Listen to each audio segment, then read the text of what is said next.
Welcome to this explainer. Look, if you are a primary school teacher juggling a million different things, everything from changing curriculum demands to untied shoelaces and missing permission slips, you are in exactly the right place. Today, we're putting together a super practical, hands-on workshop right here. We're going to unpack some incredibly effective, evidence-based strategies to help both you and your students truly thrive. So, the big question, how on earth do you effectively manage 30 completely unique minds in one busy room? It's the reality you face every single morning, and honestly, it's incredibly challenging.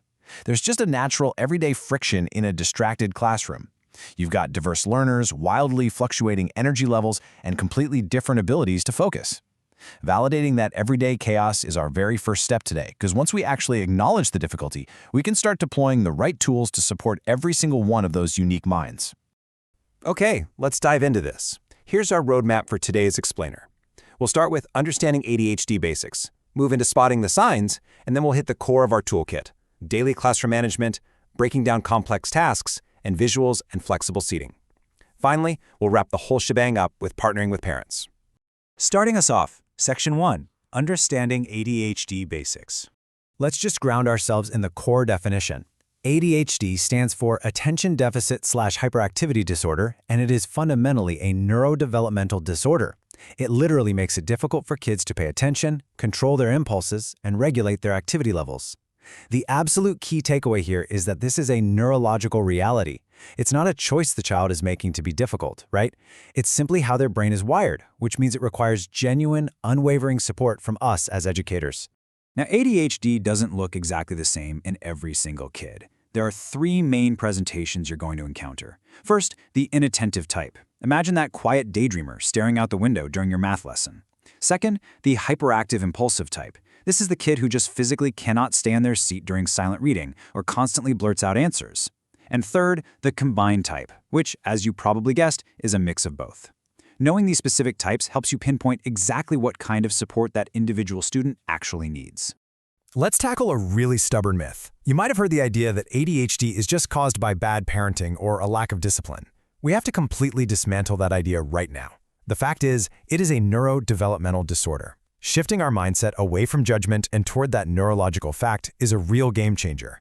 It means our response shouldn't just be about laying down stricter discipline, but instead providing the specific organization and support that a neurodivergent brain needs to actually succeed. Moving right along to Section 2, Spotting the Signs. Recognizing the symptoms early on is absolutely critical. So what does this actually look like in your classroom? You want to look out for a really short attention span or high distractibility. You might see a student having a massive struggle completing tasks or homework. Forgetfulness is huge, too. Think of the student whose desk looks like a literal paper tornado hit it, the one losing their pencil 3 times in an hour. You might also see excessive talking, physical restlessness, or sudden emotional outbursts. Spotting these signs early lets you act proactively, rather than just reacting with frustration when things go off the rails. Let's get to the core of our toolkit, Section 3, Daily Classroom Management. If you take literally one thing away today, let it be this: the sheer power of predictability. Structured routines and clear schedules drastically reduce anxiety and improve focus. Even if you're dealing with a massive class, clear directions and a dependable routine are your best friends. When students with ADHD know exactly what's coming next, their baseline anxiety drops, and that frees up all those cognitive resources to actually focus on learning. So the crucial point here is positive reinforcement. In a chaotic classroom, it is so easy to fall into the trap of only reacting to negative behaviors, like constantly redirecting the kid who's tapping their foot. But the research is super clear. Praise the effort rather than focusing on the mistakes. Catch them doing something right. Praising sincere effort yields way better long-term results than punitive measures. It builds confidence and reinforces the exact behaviors you actually want to see. Next up, a highly requested strategy. Section 4, Breaking Down Complex Tasks. Let's move to and see how this builds into a beautifully simple workflow. A big project, say a 5-page book report, looks like an impossible mountain to climb for a child with ADHD. So we break it down. Step 1, set the main objective. Step 2, divide it into bite-sized steps. Step 3, focus on just one smaller goal at a time. So instead of, hey, write your book report, you say, today we're just going to write 3 sentences about the main character. By turning a massive task into tiny, achievable wins, you remove that paralysis of overwhelm. Now let's talk about the physical space. Section 5, visuals, and flexible seating. And this brilliantly illustrates the shift we really need to make. Think about the traditional approach for a second. Rigid desks in straight rows, relying entirely on verbal instructions. That's incredibly tough for a hyperactive student. Now, contrast that with an inclusive approach. Flexible seating allows for movement without disrupting learning.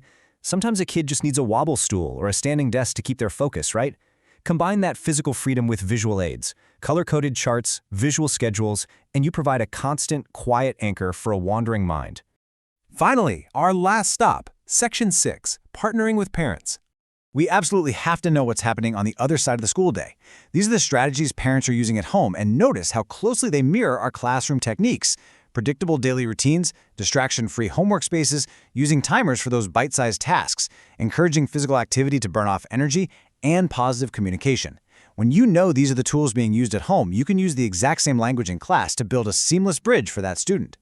When parents and teachers are truly on the same page, wow, it's a game changer.